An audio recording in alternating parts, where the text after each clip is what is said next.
Assalamualaikum warahmatullahi wabarakatuh. Halo Sobat Sehat, berjumpa kembali bersama kami dalam acara Portal Surga, podcast seputar kesehatan RSUD Sumber Gelagah. Baik, bagi Sobat Sehat yang belum mengikuti channel kami, yuk segera subscribe dan jangan lupa nyalakan tombol notifikasi supaya kalian tidak ketinggalan info kesehatan menarik lainnya. Baik Sobat Sehat, pada kesempatan kali ini saya Nurul akan menemani kalian semua dalam acara podcast yang tentunya saya tidak sendiri ya Sobat Sehat. Telah hadir bersama kita hari ini narasumber ahli di bidang epidemiologi yang juga menjabat sebagai Kepala Bidang UKM dan Penunjang Non-Medik RSUD Sumber Gelagah. Siapa lagi kalau bukan Bapak Purwo Atmojo, Sarjana Kesehatan Masyarakat Magister Kesehatan. Selamat datang Bapak Purwo. Selamat pagi Mbak Nurul. Iya, bagaimana kabarnya Bapak? Alhamdulillah sehat. Alhamdulillah. Baik, terima kasih Pak Purwo sudah meluangkan waktunya di tengah kesibukan yang sangat padat ini ya Bapak. Baik Pak Purwo dan Sobat Sehat semua, seperti yang kita tahu bahwa saat ini kita sedang berada dalam musim penghujan begitu ya. Diketahui bahwa beberapa penyakit meningkat pada saat musim penghujan. Salah satunya adalah demam berdarah. Nah, topik kita hari ini adalah demam berdarah Sobat Sehat. Berdasarkan data dari RSUD Sumber Gelagah, pasien yang dirawat di RSUD Sumber Gelagah dengan diagnosis demam berdarah sebanyak 22 pasien pada bulan Januari tahun 2025. Hal tersebut menunjukkan bahwa memang terdapat kasus demam berdarah di sekitar wilayah RSUD Sumber Gelagah atau wilayah Mojokerto. Baik Pak Purwo, mungkin bisa dijelaskan kepada kita dan Sobat Sehat semua apa itu demam berdarah? Terima kasih. Assalamualaikum warahmatullahi wabarakatuh.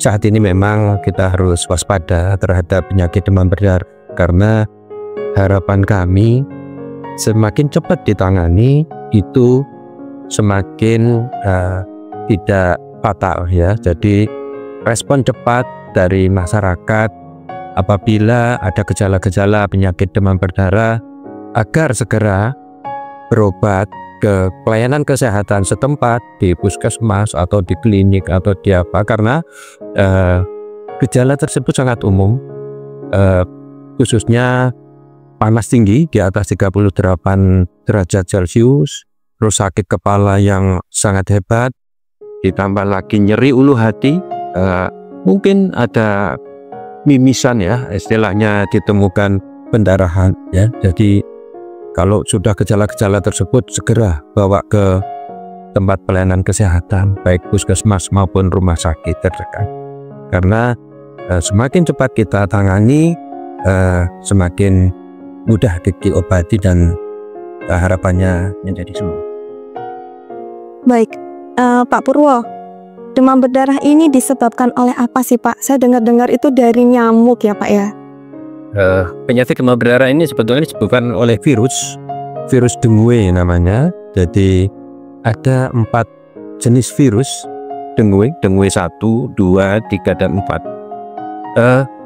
Tapi ditularkan melalui nyamuk. Ya, tersangkanya nyamuk Aedes aegypti ya. Tersangka kedua Aedes albopictus ya. Tidak ada penularan melalui dari manusia ke manusia, itu tidak terjadi, cuman syaratnya harus ditularkan melalui gigitan nyamuk. Baik, nah dari penjelasan Pak Purwo sebelumnya bahwa demam berdarah ini disebabkan oleh virus dengue yang ditularkan melalui nyamuk Aedes aegypti, begitu ya Pak ya. Nah mungkin bisa dikenalkan kepada Sobat Sehat semua, nyamuk Aedes aegypti itu seperti apa Pak? Nyamuk Aedes aegypti kalau secara awam biasanya kita tahu itu nyamuk hitam putih itu warnanya, belang-belang gitu ya. Kalau orang masyarakat awam itu tahunya nyamuk belang hitam putih gitu. Biasanya di dalam rumah atau di luar rumah, siklus hidupnya seperti itu. Yang paling spesifik bisa menularkan penyakit demam berdarah.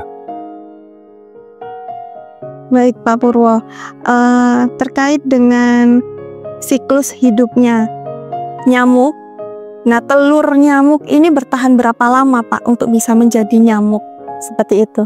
Jadi kita mulai bahas dari telur dulu ya.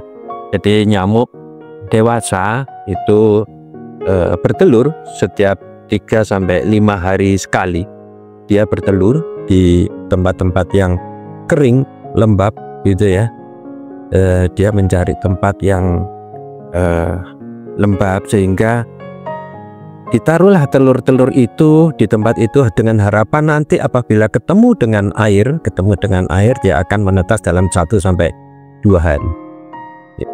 Kita masih fokus ke vektornya ya Mbak ya. Jadi fokus ke vektornya.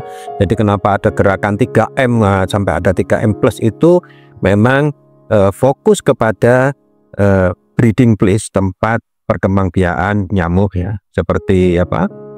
Pertama menguras bak kamar mandi, tujuannya apa?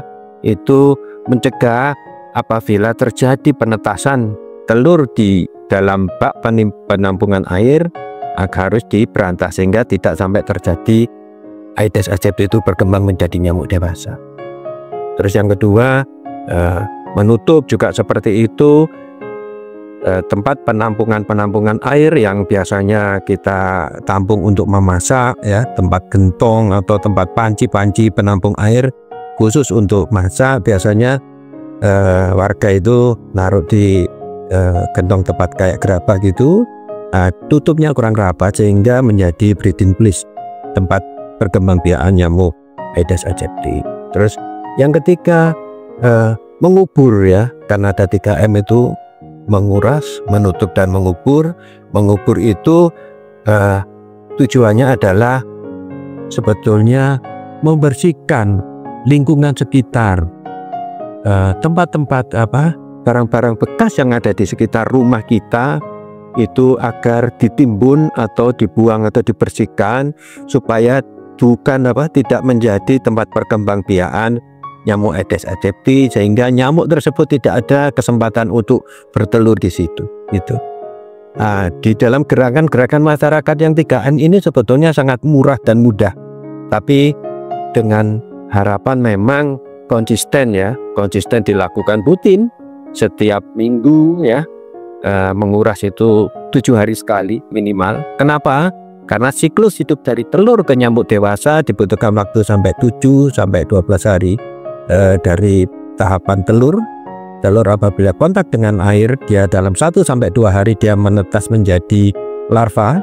Larva itu ada 4 tahapan. Jadi instar 1, instar 2, instar 3 dan instar 4. Kalian bisa kita lihat di bak kamar mandi itu instar 3 dan 4 yang paling gampang karena ukurannya sudah besar. Kalau instar 1 dan 2 itu masih kecil sehingga kadang-kadang para jumantik ya melihat udah ada padahal di situ masih ada instar 1 dan instar 2. Setelah larva dia menjadi pupa, Pak. Pupa itu kepompong ya Pak? Kepompong. Iya. Kepompong bentuknya putih bulat gitu ya. Biasanya muter-muter di bak kamar mandi itu kayak hewan apa gitu. Itu dalam 1-2 hari dia sudah menjadi nyamuk. Dia berkembang menjadi nyamuk. Loh, kenapa kok ada larva di situ, makanannya apa? Ya, jentik itu makanannya ya bakteri, ya ada unsur-unsur di dalam air tersebut mungkin ada sisa makanan atau alga atau macam-macam di situ. Nah, itu sebagai makanan jentik. Pada prinsipnya kalau jentik Aedes itu putih, Mbak. Tapi karena ada makanan di situ sehingga warnanya terpengaruh oleh yang dia makan. Ya. Terus jadi pupa. Pupa itu stadium dewasa, stadium puasa, ya, puasa. Jadi dia tidak makan dalam 2 hari langsung menjadi nyamuk dewasa dan keluar terbang menjadi nyamuk dewasa di rumah sekitar kita. Gitu Mbak, yang tahapan dari jentik ini ya. Siap Pak Purwo. Baik, terima kasih Pak Purwo atas penjelasannya, luar biasa sekali ya Sobat Sehat, terkait dengan siklus hidup nyamuk, mulai dari bertelur ya Pak ya, bertelur kemudian jadi larva, kemudian pupa, bermetamorfosis menjadi nyamuk dewasa. Kemudian juga sudah disinggung oleh Pak Purwo terkait dengan pencegahannya melalui 3M ya Pak ya. Atau mungkin bisa diperjelas lagi Pak terkait dengan pencegahannya, maksudnya lebih fokus ke pencegahannya 3M. Iya. Ya, 3M memang masyarakat taunya kan mengubur, menguras dan menutup. Secara spesifik memang kegiatan kenapa kok harus menguras? Menguras kan tempat perindukan nyamuk. Nyamuk tersebut sukanya bertelur di yang tempat yang kering ya Mbak ya. Di situ ada air, dia tahu, nyamuk tersebut tahu bahwa nanti airnya kalau diisi penuh, biasanya kalau kita pakai bak kamar mandi kan kita tidak isi penuh, mungkin 3/4-nya ya. Ada space 10 cm gitulah, di atasnya itu di bagian dalam permukaan tempat penyimpanan air itu dia bertelur di situ. Dengan harapan nanti kalau airnya naik 1-2 hari bisa menetas. Nyamuknya telurnya itu bisa bertahan sampai beberapa bulan sampai setahun. Jadi tetap telurnya itu bisa bertahan sampai lama ya. Sehingga kalau makanya kenapa ada siklus musim hujan terus kasus banyak. Nah ini cermin kalau orang-orang buang sampah sembarangan di situ, tempat-tempat botol bekas, kaleng-kaleng bekas di luaran sana, di kebun-kebun atau di lahan kosong. Tidak ditimbun, itu jadi tempat perlindungannya. Karena terisi air tersebut, air hujan, sehingga dia menetas, sehingga dia menjadi nyamuk dewasa. Lah, saya kembali ke Pak kamar mandi tadi ya, Pak tempat penyimpanan air. Orang kan kalau suruh penguras setiap minggu mungkin dia repot. Waktunya, Pak kalau saya harus menguras gini ya capek Pak, gitu rasanya. Saya Pak ya. Lah itu sebetulnya dalam menguras, tolong bagian atasnya itu disikat, acak bagian dalam itu disikat untuk merontokkan telur-telur nyamuk Aedes aegypti. Mungkin ada di situ. Kalau kita bisa lihat dengan kasat mata ada kayak bercak-bercak hitam, ya, garis-garis gitu kayak karena coretan bolpen warna hitam. Itu telur nyamuk Aedes aegypti. Nah itu disikat aja bagian atas, terus dibilas gitu. Kalau memang kok kamar mandinya memang kalau kelihatan kotor dengan debu atau ya memang endapan-endapan kotoran air ya monggo, kalau dikuras sebagian tidak apa-apa. Tapi ada intinya bagian atas bagian dalam itu disikat. Nah itu. Ya, untuk menghilangkan telurnya itu. Kalau memang ada yang sudah menjadi larva ya monggo kalau dikuras semuanya dengan yang bentuk jentik-jentik itu ya Pak. Iya. Baik Sobat Sehat, bagi Sobat Sehat yang mungkin mengalami demam tinggi lebih dari 3 hari berturut-turut atau sesuai dengan gejala yang di awal tadi dijelaskan oleh Pak Purwo, segera periksakan ke dokter atau rumah sakit terdekat supaya nanti bisa mendapatkan penanganan yang lebih cepat dan tepat. Kemudian bagi Sobat Sehat yang bertempat tinggal di area Mojokerto bisa datang ke RSUD Sumber Gelagah karena kami siap melayani Sobat Sehat semua selama 24 jam tentunya dengan pelayanan yang prima dan profesional. Baik Sobat Sehat, sampailah kita di penghujung acara podcast hari ini. Sampai jumpa pada kesempatan berikutnya. RSUD Sumber Gelagah, juara, jujur, ramah, dan terpercaya.